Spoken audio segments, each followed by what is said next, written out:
আসসালামু আলাইকুম। আমি professor doctor Mohammad Zafrullah YouTube স্বাস্থ্য কথা চ্যানেল থেকে বলছি। আজকে আমাদের প্রতিপাদ্য বিষয় হেপাটাইটিস।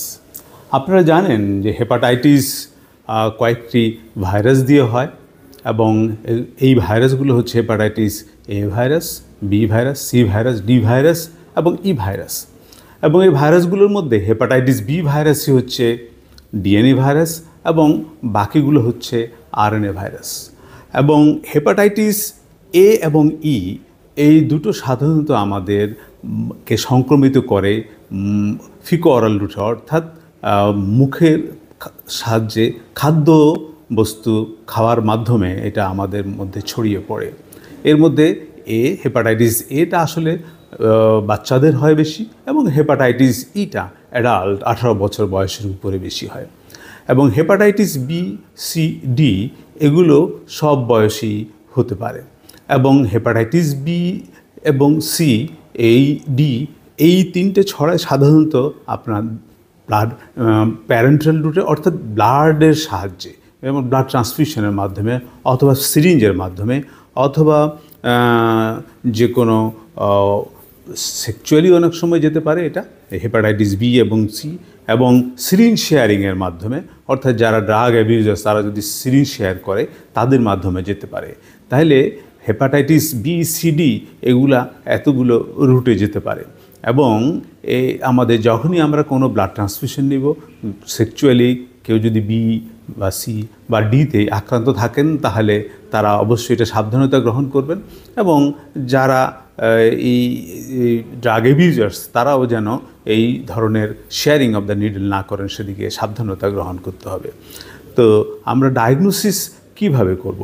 হেপাটাইটিস বি এবং সি, এই হেপাটাইটিস বির জন্য সাধারণত আমাদের দেশে হেপাটাইটিস বিও অনেক, এবং এই হেপাটাইটিসগুলো প্রায় 7% অফ আওয়ার পপুলেশন হেপাটাইটিস ভুগছে। তো হেপাটাইটিস বি আমরা সাধারণত এসবিএসএজি এই টেস্টটা করে আমরা সাধারণত এটাকে ডায়াগনোসিস করতে পারি। তবে হ্যাঁ, এটার আরও অন্য টেস্ট আছে, যেমন এইচবিএস অ্যান্টিবডি দেখে আমরা বলতে পারি যে সে হেপাটাইটিস বি থেকে বির যদি কোনো ভ্যাকসিন নেয়, সে ভ্যাকসিন হেপাটাইটিস বির কিন্তু একটা ভালো ভ্যাকসিন আছে, এবং যার জন্য হেপাটাইটিস বি সাধারণত এই ভ্যাকসিন নিলে সে কিন্তু নিজেকে রক্ষা করতে পারে হেপাটাইটিস বি থেকে। কিন্তু হেপাটাইটিস সির কোনো ভ্যাকসিন নাই, এই জন্য হেপাটাইটিস সিটা নিয়ে আমরা একটু দুশ্চিন্তায় থাকি। এবং হেপাটাইটিস ডি এটা আসলে আমাদের দেশে প্রাদুর্ভাব কম, এবং তারপরও হেপাটাইটিস ডি বির জন্য আমরা যদি ভ্যাকসিন নিয়ে ফেলি তাহলে হেপাটাইটিস ডিও হওয়ার সম্ভাবনা কম। তাহলে হেপাটাইটিস এ এবং ই আমরা এই দুটো বুঝতে পারলাম, এটা সেলফ লিমিটিং, অর্থাৎ এটা হলে আবার কয়েকদিনের মধ্যে ভালো হয়ে যায় আমরা যদি সাপোর্টিভ ট্রিটমেন্ট দিয়ে রাখতে পারি। এবং হেপাটাইটিস বি, সি, ডি এগুলোকে এগুলো থেকে পরিত্রাণ পেতে হলে আমাদের ভালোভাবে ট্রিটমেন্ট নিতে হবে। এবং হেপাটাইটিস সির এখন খুব ভালো ট্রিটমেন্ট বেরিয়েছে এবং ভালোভাবে ট্রিটমেন্ট করা যায়। তবে হেপাটাইটিস বিরও ট্রিটমেন্ট করা যায়, কিন্তু এটা থেকে পুরোপুরি প্রতিকার আমরা করতে পারি না। তবে হেপাটাইটিস বিকে আমরা প্রতিরোধ করতে পারি, এর ভ্যাকসিন আছে, এবং হেপাটাইটিস এরও ভ্যাকসিন অ্যাভেলেবেল বাজারে। সুতরাং হেপাটাইটিস এ এবং বি এই দুটোকে আমরা অত্যন্ত সহজেই ভ্যাকসিন নেওয়ার মাধ্যমে আমরা প্রতিকার করতে পারি। এবং যারা রিস্ক পারসনস, অর্থাৎ যারা মেডিকেল ডক্টরস এবং যারা মেডিকেল স্টুডেন্টস, তারা অবশ্যই হেপাটাইটিস বির ভ্যাকসিন নেবেন এবং ভ্যাকসিন নিয়ে নিজেদেরকে বাঁচিয়ে রাখবেন। এবং আমরা বুঝতে পেরেছি যে hepatitis A, B, C, D, E এগুলাই সবচেয়ে বেশি মাত্রায় আমাদের দেশে সংক্রমিত হচ্ছে। তার মধ্যে হেপাটাইটিস এ এবং ই এটা আপনারা শুনলেন যে এটা আমরা অরোফিক্যাল রুটে, অর্থাৎ মুখ দিয়ে আমরা এটা খাচ্ছি, এবং সুতরাং এটা আমরা ইজিলি প্রতিকার করতে পারি। আমরা যদি এই জিনিসগুলো না খাই, রাস্তায় স্ট্রিট ফুড যদি না খাই, তাহলেই আমরা এগুলোর প্রতিকার করতে পারি। আর হেপাটাইটিস বি এবং সি এটা সাধারণত প্যারেন্টাল রুটে উনি বলেছেন, এবং কোনো ব্লাড ট্রান্সফিউশন, কোনো একটা আপনার আত্মীয়কে ব্লাড ট্রান্সফিউশন দেওয়া হচ্ছে, আপনি অবশ্যই চেক করে নেবেন যে এটা হেপাটাইটিস বি এবং সি থেকে এই ব্লাডটা মুক্ত কিনা, অবশ্যই। এবং সেই সাথে ড্রাগ অ্যাবিউজার্স যারা আছে তাদের মধ্যে নিডল শেয়ারিং করে ওরা, একজন নিচ্ছে ড্রাগ এক সিরিজ দিয়ে, এটা দিয়ে আবার হয়তো অনেকজন এই সিরিজ দিয়ে নিচ্ছে। সুতরাং একজন থেকে একজন হেপাটাইটিস বি এবং সি ছড়িয়ে যাচ্ছে। এবং হেপাটাইটিস বিকে ট্রিটমেন্ট করা, আপনি শুনলেন যে হেপাটাইটিস বি ট্রিটমেন্ট করা বেশ দুষ্কর, এবং ট্রিটমেন্ট করে হয়তো এটাকে কিছুটা আটকিয়ে রাখা যায়।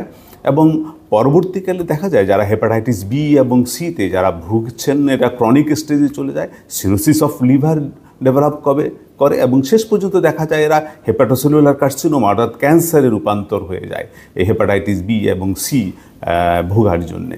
সুতরাং আমরা এই হেপাটাইটিস বি সি এটা যেন কোনোভাবেই না হয়। হেপাটাইটিস বি তো আমরা ইজিলি অত্যন্ত সহজভাবে আমরা এটাকে প্রতিকার করতে পারি, কারণ ভ্যাকসিন অ্যাভেলেবল এবং ভ্যাকসিন নিয়ে আমরা এখন ইপিআই শিডিউলে আছে।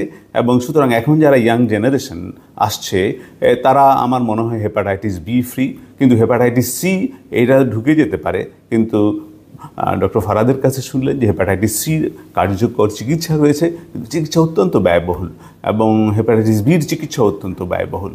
সুতরাং হেপাটাইটিস বি আমরা ভ্যাকসিন প্রপারলি দিয়ে নিব এবং এটাকে প্রতিকার করব, এবং সেই সাথে হেপাটাইটিস সিও যেন না ঢুকে সেই জিনিসগুলো অর্থাৎ সেই ব্যাপারগুলো আমরা অবশ্যই যারা ড্রাগ অ্যাবিউজার্স এবং যারা মাদকাসক্ত এবং যারা কোনো রকম ইনজেকশন নিচ্ছেন, অথবা যে সার্জন একজন ডাক্তারও হেপাটাইটিস বি বা সিতে আক্রান্ত হয়ে যেতে পারেন, উনি যখন চিকিৎসা করছেন তখন একজন সার্জন আক্রান্ত হয়ে যেতে পারেন। আমার জানা মতো একজন সার্জন উনি আক্রান্ত হয়ে গেছেন হেপাটাইটিস সি ভাইরাসে, এবং পরবর্তীকালে উনি হেপাটোসেলুলার কার্সিনোমাতে মারা যান আমাদের এই কলেজেরই। তো সুতরাং আমাদের ডাক্তারদেরও সাবধান থাকতে হবে, হেলথ প্রোভাইডার যারা চিকিৎসা দিচ্ছেন তাদেরকেও সাবধানে থাকতে হবে, রোগীদের তো অবশ্যই সাবধানে থাকতে হবে যাতে কোনোভাবেই hepatitis A B C D E এগুলো না ঢুকে। এবং এদের প্রপার ট্রিটমেন্ট করে অবশ্যই বিশেষজ্ঞের সাথে শরণাপন্ন হবেন এবং তার থেকে প্রপার চিকিৎসা নিয়ে নিজেদেরকে নিরাময় মুক্ত করে নেবেন। এবং ভ্যাকসিন যেগুলোর আছে সেগুলোর ভ্যাকসিন, হেপাটাইটিস এরও কিন্তু ভ্যাকসিন রয়েছে, এবং হেপাটাইটিস এর ভ্যাকসিন নিয়ে নেবেন, এবং হেপাটাইটিস বি এটার ভ্যাকসিন রয়েছে। এবং বেশি বেশি করে হাত ধোবেন, এবং এই হাতের মাধ্যমে হেপাটাইটিস এ এবং ই এটা ছড়ায়, এবং প্রেগনেন্সিতে হেপাটাইটিস ই অত্যন্ত বিপজ্জনক, এটা আপনারা শুনতে পেলেন। এবং হেলথ প্রোভাইডাররা আপনারা সকলেই হেপাটাইটিস বির ভ্যাকসিন নিয়ে নিন। আজ এই পর্যন্তই। ভবিষ্যতে আপনারা হেপাটাইটিস এ বি সি বা ডিই এগুলো থেকে যেন কোনোভাবেই আক্রান্ত না হন, এবং সকলেই যেন সুন্দর একটা জীবনযাপন করতে পারেন। আপনারা সুস্থ থাকেন, আপনাদের সুস্থ সুন্দর স্বাস্থ্য কামনা করে আজকে এখানে শেষ করছি। সকলকে ধন্যবাদ। আসসালামু আলাইকুম।